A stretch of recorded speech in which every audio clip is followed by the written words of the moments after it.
Elspeth Hussey here with 7 Adelaide's afternoon news. Making news this hour, fans fork out to cover Ken Hinckley's whopping fine as tickets are snapped up at lightning speed. Break-in terror, a resident arms himself with a stick as teens run wild through his home.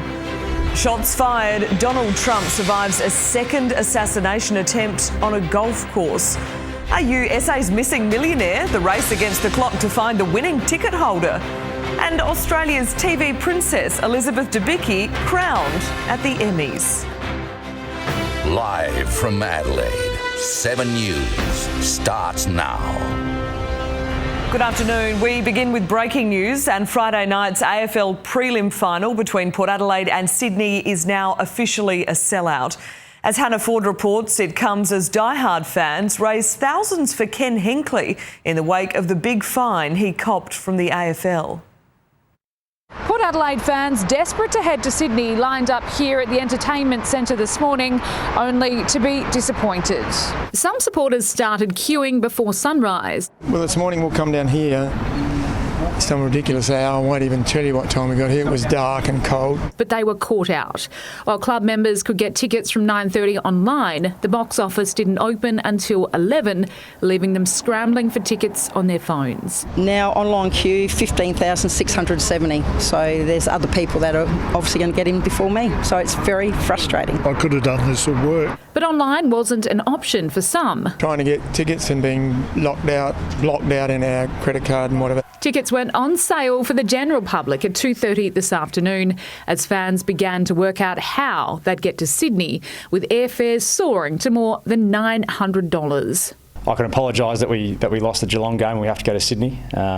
It'd be nice to have a whole heap of fans go up, but we understand the struggles with that, the cost with that. The players hit the track today for their first session of the week as diehard fans are rallying around Ken Hinckley. They're hoping to raise $20,000 for him through their GoFundMe campaign to cover the cost of his whack from the AFL for his now infamous post-match carry-on. The club today backing Hinckley and thanking fans for getting behind him.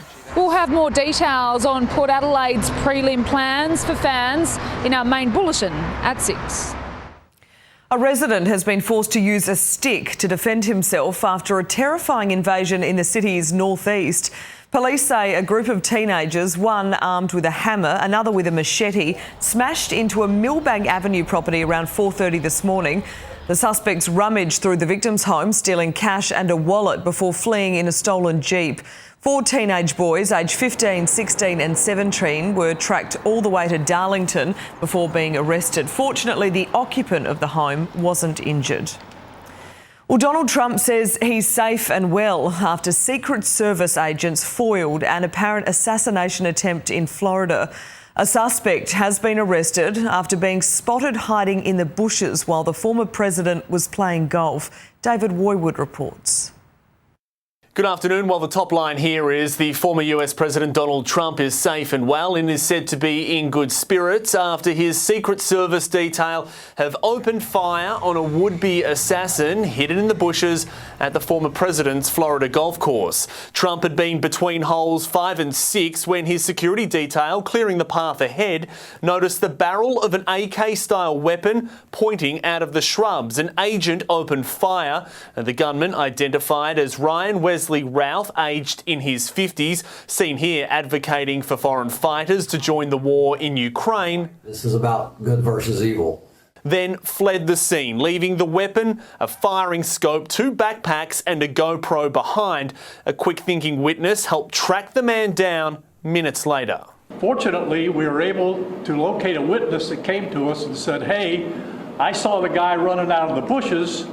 He jumped into a black Nissan, and I took a picture of the vehicle and the tank, which was great. We got a hold of Martin County Sheriff's Office, alerted them, and they spotted the vehicle and pulled it over and detained the guy. Now, Trump was whisked to the clubhouse on a golf cart before a motorcade took him a short drive back to his Mar-a-Lago estate. There were gunshots in my vicinity, Trump posted shortly after. I am safe and well. Nothing will slow me down. I will never surrender. Take a look at what happened. It's the second assassination attempt in 2 months as questions about the protective coverage hangs large over both candidates. Vice President Harris reiterating her relief at hearing Trump was okay, again declaring violence has no place in America. Sentiment echoed by US allies. This incident in the United States is of concern again. It is good that President Trump has said that he is safe. The gunman's motivation is still unknown as the FBI, the lead agency in this case, tries to get to the bottom of yet another terrifying near miss in this election campaign. Troubled former TV host Andrew O'Keefe reportedly had to be revived after a drug overdose on the weekend. The 52-year-old was taken to hospital after paramedics raced to a party in Sydney over welfare concerns. He's now in a stable condition. The Shadow Housing Minister has hit back at the Prime Minister, accusing the government of trying to rush through botched housing legislation before the end of the year. Isabel Mullen has more. Good afternoon. Well, the Coalition and the Greens have effectively rejected this policy, saying the Australian people don't want to own their homes with the federal government. They are debating this policy in the Senate today. It did pass the House of Representatives, but the Senate is where it is stuck. Under the scheme, people would only need a 2% deposit to buy a new home, the government chipping in 40% for a new home and 30% for an existing home. The opposition claiming it will increase demand for houses, driving up house prices. The Australian dream is about people owning houses. It is not about the government co-owning their house. The Australian people do not want to co-own their house with Mr Albanese. But the government insists it will help 40,000 people into a home that they otherwise wouldn't have been able to afford. This is a scheme where the government comes in as the bank of mum and dad. It's not a trap. It's a path to freedom. It's an opportunity. Always with the negativity, never with the hope. Always with the no, never with the yes. That's what we are seeing. Liberal National Party and the Greens together. It's now looking increasingly unlikely this bill will pass the Senate this year. South Australians have been put on notice. If they can't keep their dogs under control, Australia Post will stop delivering to their homes. A new campaign has been launched to educate more than 300,000 local dog owners about the increasing dangers postal workers face. They're naturally wired to protect their territory, and that can cause serious injuries for our people. It's just got to stop. You've got to be in control of your animal. 119 posties were attacked in the first half of this year, with Salisbury South, Edinburgh North and Glynde, the suburbs where they appear to be most at risk. Hero witnesses have pulled off a bold citizen's arrest just seconds after a wild road rage outburst in Melbourne. A shot was fired just metres from a primary school. Cassie Zervos is at the scene. Police are praising the efforts of several Good Samaritans who held a gunman down after a violent road rage attack here in Doncaster.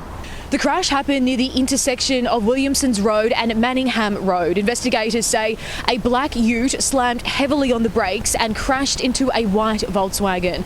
The driver of the ute got out and, in an attempt to steal the hatchback, dragged the elderly woman from her car. Shocked motorists witnessed what was unfolding and didn't hesitate to step in. Yeah, it was probably 5 of us. It's like Superman, so all good. Do what we could do. So more worried about the older lady in the white car and the kids near the bus, school kids. At some stage during the scuffle that he's had with the civilian witnesses, and to be quite frank, some very brave individuals who've come to the aid of the lady, the firearm has been discharged in a highly populated area like this, with people walking around. We're not far from Doncaster shopping town. It is quite dangerous, and there's a lot of people out on the street. I still feel my hand is shaking in the moment.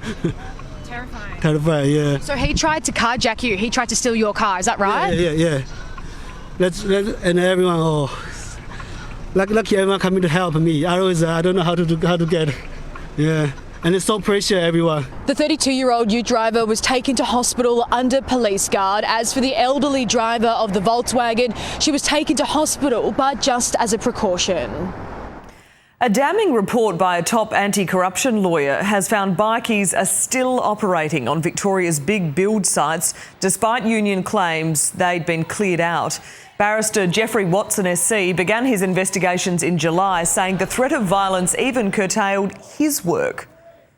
But the action that we're taking can't just be about what's going on in the union. This is also about some employers who've done the wrong thing. I think this is a demonstration of why it was so important that the CFMEU Construction Division was put into administration. The report also raises serious concerns about EBA negotiations being vulnerable to corruption.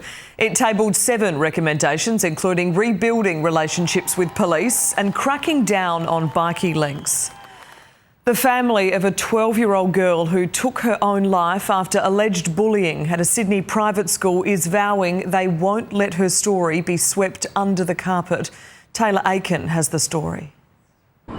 Good afternoon. Well, a family is pleading for answers after their 12-year-old daughter took her own life after being cut down by bullies online. Charlotte O'Brien was in Year 7 at Santa Sabina College in Strathfield, but it's here and online that her family says she was relentlessly bullied. These issues cannot be swept under the carpet. I will not let my daughter's memory be swept under the carpet either. I'm sure that they want answers, and I can completely understand that. A friend of the family speaking out on radio this morning about the bullying epidemic that is facing kids online. We can't let kids go through this kind of brutality. When we were children, we went home after school and we were safe. Today, it's relentless. It doesn't stop with social media. Charlotte's family says the issue of bullying was raised with staff here at the school, but it was investigated and the girls involved denied any wrongdoing. Today, school principal Paulina Skirman told 7 News that the main priority of the college was to support its students. A 22-year-old woman has been killed in a head-on crash on the Bruce Highway in the Whitsundays. A ute allegedly crossed onto the wrong side of the road, slamming into the victim's BMW. The 61-year-old man driving the ute is in hospital with serious abdominal and pelvic injuries. Major milestones have been reached on 2 huge transport projects in the southern suburbs. Locally made girders have now been installed on part of the new Majors Road interchange on the Southern Expressway, while stage 2 of the main South Road duplication between Aldinga and Sellex is starting to take shape. It's all about unlocking that pressure, unlocking that anxiety, unlocking that congestion that occurs on our roads where we have, quite frankly, wasted time sitting in cars. The projects are designed to make driving safer and smoother for southern suburbs commuters. Well, Australia's Elspeth Debicki is among a galaxy of stars honoured in Hollywood on television's biggest night. Her role in The Crown helping her to her first Emmy, and she wasn't the only fan favourite. Miley Hogan was there. Well, the red carpet is the show before the show, a chance for celebrities to show off their stunning style, and this year didn't disappoint. Jennifer Aniston, the star of Morning Wars, sparkled. Her co-star Reese Witherspoon in black and white, Sophie Vergara a vision in red, and Australia's Naomi Watts striking in green, alongside her husband Billy Crudup. But it was Melbourne's Elspeth Debicki who led the charge for the Aussies, taking home her first Emmy for her performance as Princess Diana in The Crown. Playing this part based on this unparalleled, incredible human being has been my great privilege. It has been a gift. Thank you so very much. In the major categories, Shogun cleaned up. Shogun. Setting a new record with 18 Emmys for one season, including Best Drama, Best Actress and Best Actor. Arigatou gozaimasu. Yeah. Thank you so much. Thank you to every single one of the crew and cast. Richard Gadd and Jessica Gunning won for their roles in Baby Reindeer, the popular and controversial runaway hit. For Best Comedy, Hacks was the surprise winner. But the show wasn't just about today's big hits, Ron Howard and Henry Winkler reuniting to celebrate the 50th anniversary of Happy Days. Another big winner of the night, The Bear, taking home 11 Emmys, including Best Actor in a Drama. Thank you so much. My heart is just beating right out of its chest. Well, now that the show is over and the winners have been crowned, it's time for the stars to take those little gold statues and head to the after party. Well, the hunt's on to find a mystery South Australian millionaire, and the clock is ticking. Find out why. That's after the break. Also, the new warning about social media fitspo that South Australian parents need to hear. Later, could a birthday milestone help thaw frosty relations in the royal family?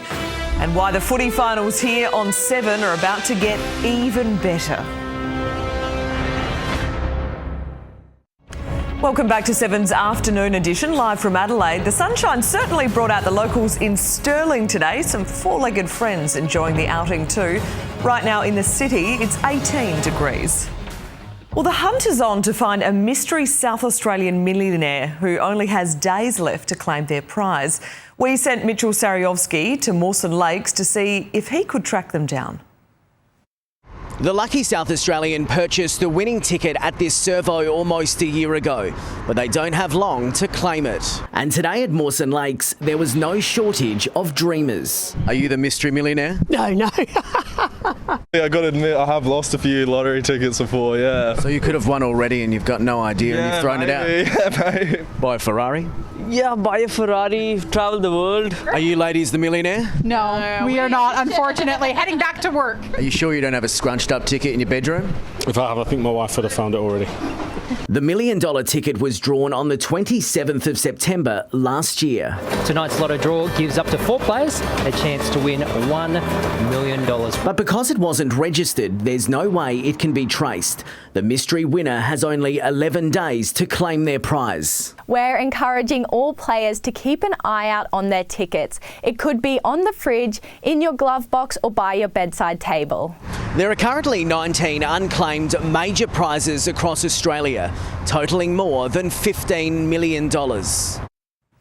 A new Adelaide study has shed light on just how much false and potentially dangerous information is floating about on social media. Researchers at Flinders Uni studied 200 so-called fitspiration videos on TikTok that sprout advice about fitness and health, and they found 60% of the content was misleading and even harmful. Promoting to children, kids, adolescents, that they should be documenting what they eat and be mindful of what they're eating without getting any proper guidance. The findings come as the South Australian government presses ahead with banning social media for children under 14. A courtroom brawl is being fought between a former Donkey Kong world record holder and an Aussie YouTuber. US gamer Billy Mitchell alleges he was defamed in a video by Carl Jobs, and he's now suing for $450,000. Garth Burley reports. Good afternoon. This is a unique defamation trial, the likes of which Queensland has never seen, between a Donkey Kong world record holder Billy Mitchell and Brisbane YouTuber Carl Jobs. Billy Mitchell is renowned in the arcade gaming world for breaking the Donkey Kong world record score on multiple occasions and rose to fame after a 2007 documentary, The King of Kong. But throughout his career, the legitimacy of some scores has been called into question, including from Brisbane YouTuber Carl Jobs. Today, the pair found themselves metres away in a Brisbane courtroom. The US gaming icon is arguing that the local content creator defamed him in a video which alleged Mitchell's lawsuit against a US YouTuber led to his suicide. He's seeking damages of close to $500,000. The trial has been set down for 6 days, but lawyers for both parties have indicated it could run longer than a week. Bruce McAvaney says he can't wait to get to the SCG on Friday night as he returns to 7's AFL coverage for the first time in 4 years. The legendary commentator will be hosting both prelim finals and the grand final. It's going to bring back a lot of memories to walk out there with my colleagues and friends and just to be part of it and feel that excitement, that buzz of a footy crowd. You do miss it. And we miss him. Macca's tipping a close result between the Power and Swans.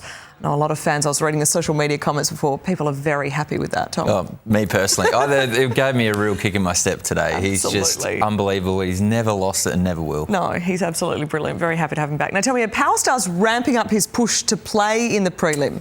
Kane Farrell, he was ruled out for the season after injuring his hamstring in the final round against Freo. He's been running for weeks and now he's back kicking.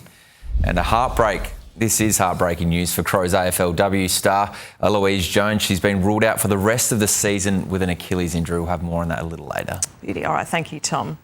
Well, after the break, one of Australia's outlaw bikie gangs has offered a rare inside look at its national run. Those pictures coming up next. Also, the latest on catastrophic floods leaving at least 8 dead in Europe. And see the giant pumpkin that's smashing records in Russia. There's growing outrage after a 69-year-old man died while waiting 4 hours for an ambulance in Melbourne on Sunday. The ambulance union says a code orange should have been called. We escalated to code green, and the measures around code orange consider the amount of demand in the community at any given time. It also considers the amount of fleet availability and the delays we're experiencing. And we didn't hit those triggers on Saturday, but we are giving due consideration to those measures, whether they're appropriate, and will be considered as part of the review to what's occurred over the weekend. Today, flowers were laid at the man's home. We've been given a behind-the-scenes look into the outlaw bikie gang after the Comancheros hired a production company to film its annual national run and posted the video online. But police say all is not as it seems. Natasha Squarey reports. Well, this YouTube video has been watched more than 40,000 times in just 3 days, offering a rare inside look at the bikie gang's national run. But it's been criticised by police who say it's a recruitment drive targeting young men. Their numbers have been decimated over years of attention from us. We know they've lost a third of their membership over the last 5 years. The 5-minute clip shows the group of almost 100 Comancheros gathering in Canberra earlier this month for the 40th anniversary of the Mulcahy massacre. The video glamorises the lives of bikie members, showing off luxury boats, expensive motorcycles and even a private plane. Police say this is not real life. That's a clever bit of marketing, but the footage that we see is nothing like that at all. I've seen them in jail and in handcuffs. Now, this was shot in Canberra due to the anti-bikie laws here in New South Wales. The ACT hasn't got the same anti-consorting laws that prevent outlaw bikie gangs from gathering or wearing their colours in a group. Maybe they think they look cool, I'm not sure, but I just sort of saw a group of people who maybe need to get a different hobby. Police say they will continue to target and dismantle outlaw motorcycle gangs here in New South Wales. Central and Eastern Europe are at the mercy of deadly flooding described as of catastrophic and epic proportions. At least 8 people have drowned in Austria, Poland and Romania as Storm Boris delivers torrential rain and flooding. Among the worst hit, the Czech Republic, where some areas have received 3 months of rainfall in 3 days. And at least 1 person is dead and dozens more have been injured after a Russian-guided bomb struck a residential building in Ukraine. The airstrike hit the high-rise in Kharkiv, gutting part of the building as flames erupted. Moscow claims it wasn't intentionally targeting civilians. The royal family has offered what's being labelled a digital olive branch to Prince Harry to celebrate the Duke's 40th birthday. The birthday wishes shared online are a rare show of warmth through otherwise frosty relations. A birthday milestone has ended a pause in public affection shown by the royal family for Prince Harry, surprisingly re-shared with a happy 40th birthday message from the Prince and Princess of Wales amid a personal rift. But will this change anything? Perhaps at best this might be another sort of olive branch, a digital olive branch from the King. I think the problem perhaps lies with Harry and William's relationship, and I don't think a retweet and an added message really fundamentally changes the situation between the two brothers. It's been a tumultuous 10 years for the once party prince, who was at one time more loved than the late Queen. His popularity was sky high as his marriage to Meghan pulled in a historic number of viewers. When someone who's marrying in, who should be a supporting act, is then stealing the limelight or is doing the job better than the person who was born to do this, that upsets people. But soon after, the Fab Four split and the Duke and Duchess of Sussex broke away from the royal family. Harry aired accusations against them from LA and continues to be involved in legal battles with some of the press. To what extent do you think that your determination to fight the tabloids destroyed the relationship with your family? I think there's, that's certainly a central piece to it. Tensions between Prince Harry and his family are still rife. He last saw his father during a flying visit from LA in February after learning of the King's cancer diagnosis. But he'll still be celebrating today with his wife and their 2 children before heading away with friends. Well, happy birthday to Prince Harry. We love you. He's done a good job there in Invictus Games. Do you have any thoughts on where his life might be headed? Yeah, I'm a bit worried about it. I think he's going into the wilderness. Freedom. Well, this moment showed that Harry's reaction to a message from his brother, today's, might be a turning point. The biggest country in the world can now lay claim to producing one of the world's biggest pumpkins. An amateur gardener in Russia has broken the Russian record with this 817-kilo monster, which is as much as a bull. The grower says he doesn't regard giant vegetables as food, but rather as art. Well, back home and weather-wise, we've seen our coldest September morning in almost 40 years in the city. Amelia has the details for us. And Mills, just how cold did it get? Well, Elle, the temperature dropped to 2.8 degrees just after 5 o'clock this morning here in the city. We'd have to go back to 1987 to find a colder start to a September day. Across the suburbs, it was Parafield that was the coldest, recording a low of -1 degrees, while Lameroo recorded its coldest September morning on record with a low of -1.7. Roseworthy not far behind with a low of -1.4 degrees. Now, we're not in for any warmth at night yet. In fact, tomorrow's low could very well be colder than today's. I'll take you through it in the full forecast a little later this hour, Elle. Thanks, Amelia. We'll check in then. Well, after the break, an SA supermarket expansion is set to create hundreds of jobs in Adelaide's north. We'll have those details for you next. And we'll take a look at the hottest fashions on the red carpet at the Emmys.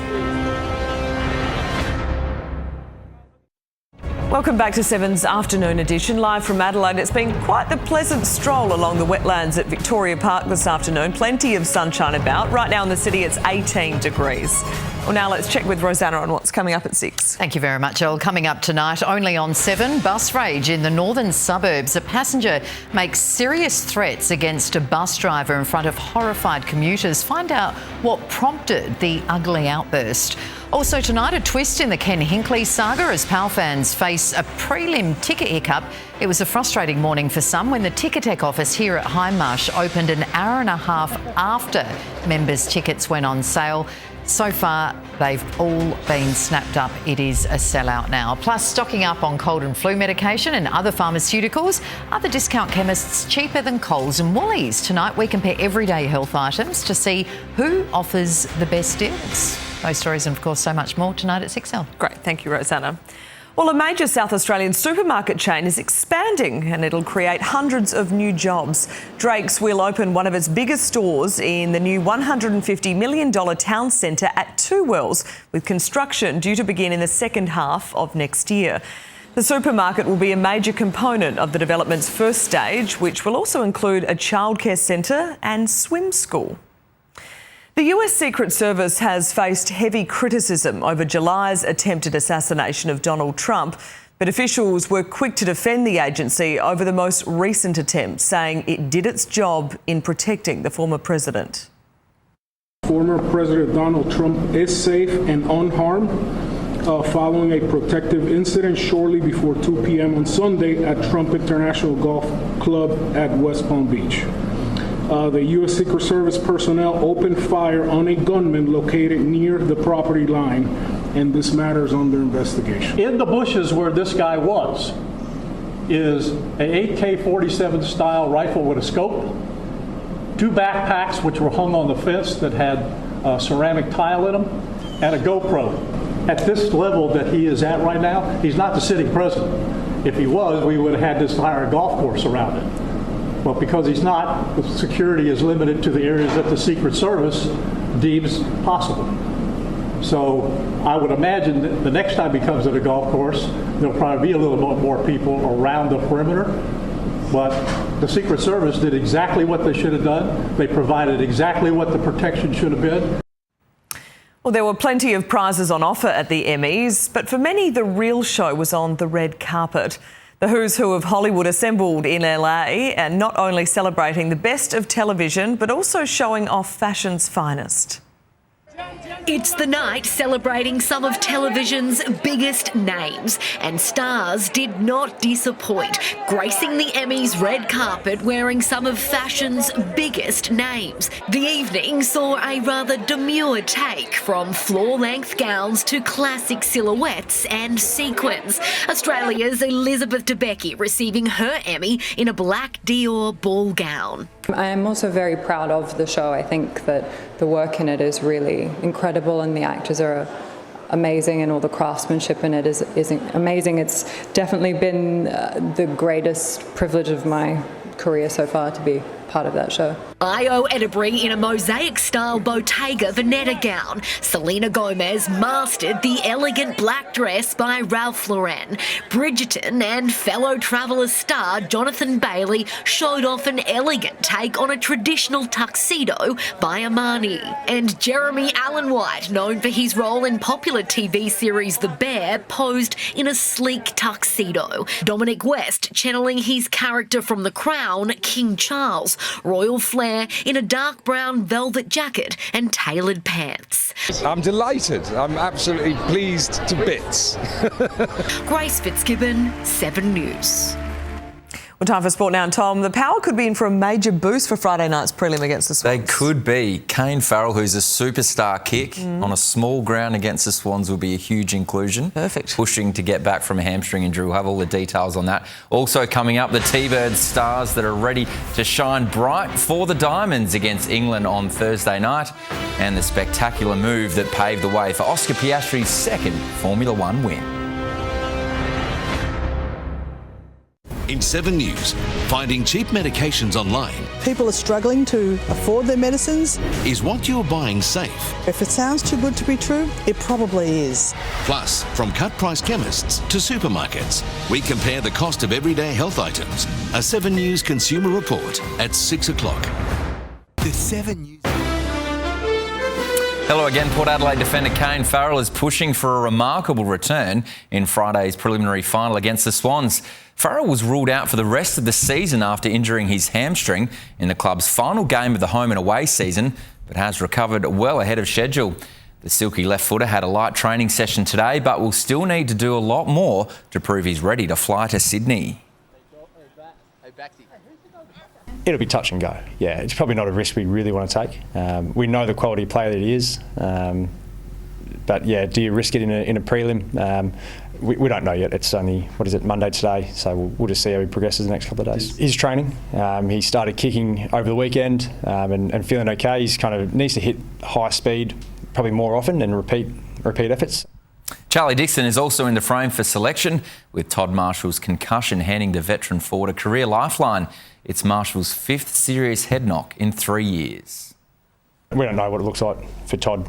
We know that it's unfortunate, and he's got a history, so we want to make sure that him as a person is okay, and the footy is secondary to that. Star midfielder Jason Horne-Francis has brushed off his own injury concerns and is fit to face the Swans. Now, the Swans are the hot favourites, but have a shocking record going into the preliminary final. Port have been a bogey team for Sydney. The Power haven't lost to the Swans since 2016 and battered the Bloods by 112 points in their most recent meeting at Adelaide Oval last month. I always sort of look forward, and for this week, that's what really matters for us, and how we meet, how we train, how we do our weights, how we prepare. Longmire is yet to make a call on who will replace injured captain Callum Mills. The Cats could welcome back several stars for their clash with the Lions. Tom Stewart is available after recovering from a hamstring injury, while Tom Hawkins is less likely after an injury-riddled build-up to the finals. He could just, sail off, and he's had an amazing career. It's a tight window, but he's done everything he could possibly do. He's in there working behind the scenes. He's in the heat room. He's doing everything he can to give himself a chance. And in a cruel blow, Crows AFLW star Eloise Jones is out for the season after rupturing her Achilles in yesterday's 26-point win over Hawthorn.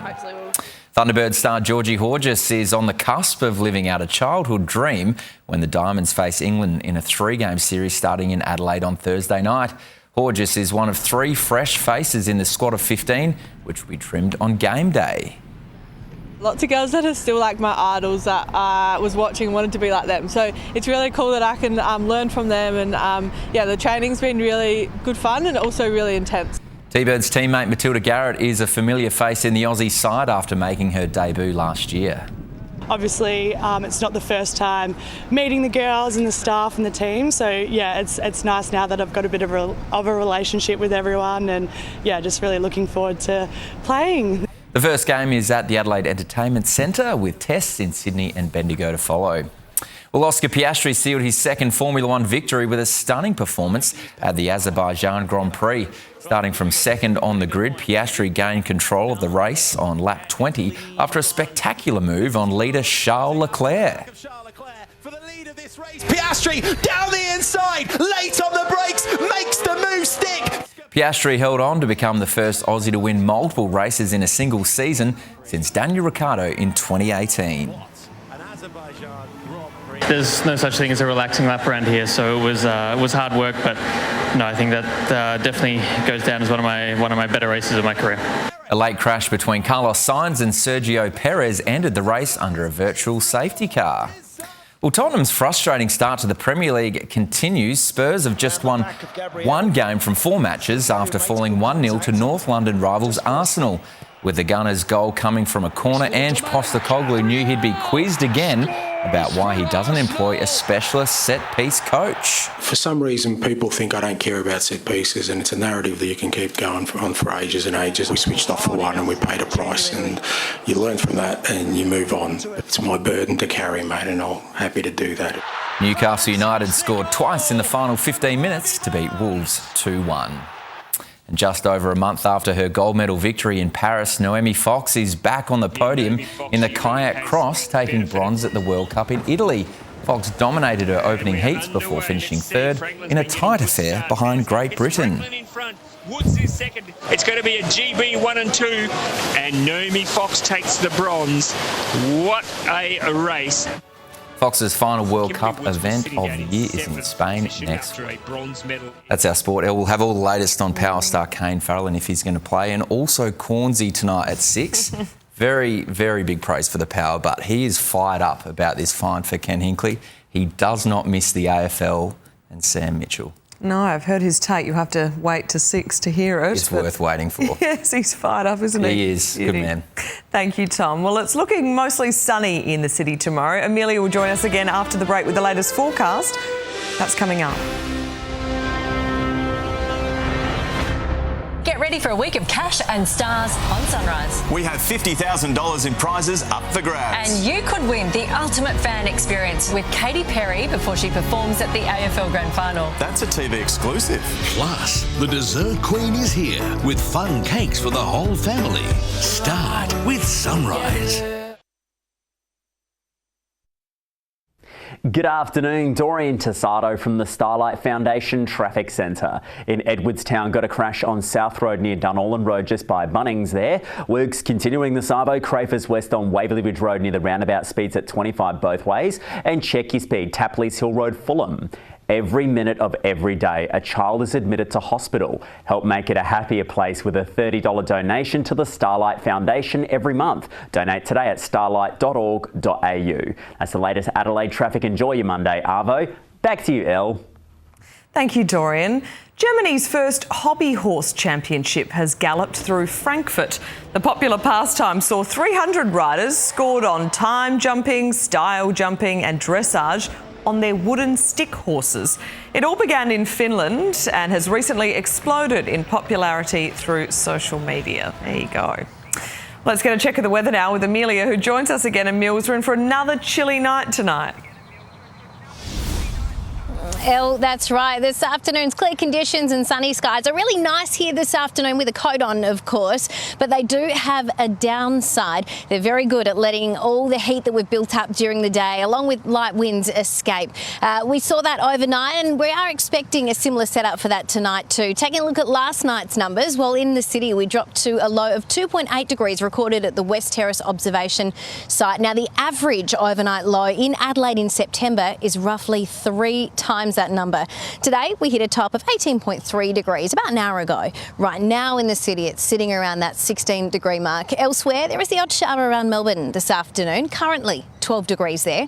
Cold onshore winds keeping the temperature in Sydney down as well. 16 degrees there at the moment. Sunny in Perth and 23, and Darwin, of course, the place to defrost with a current temperature of 33 degrees.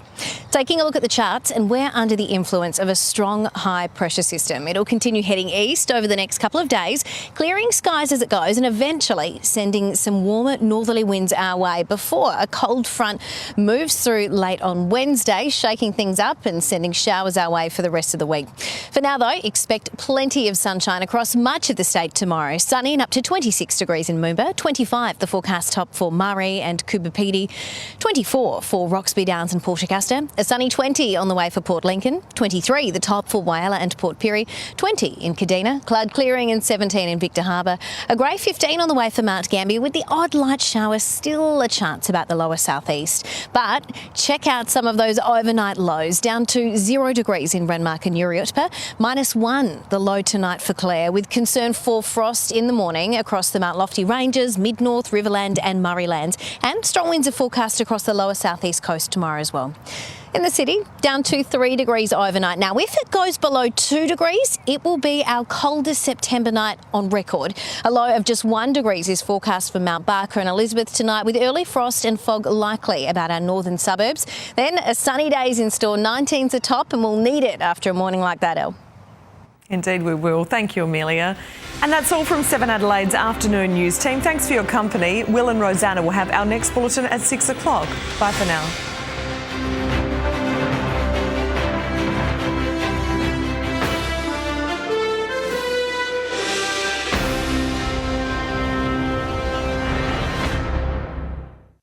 The 7 News app will give you the news you want every minute of every day, including breaking news alerts. Download the 7 News app now.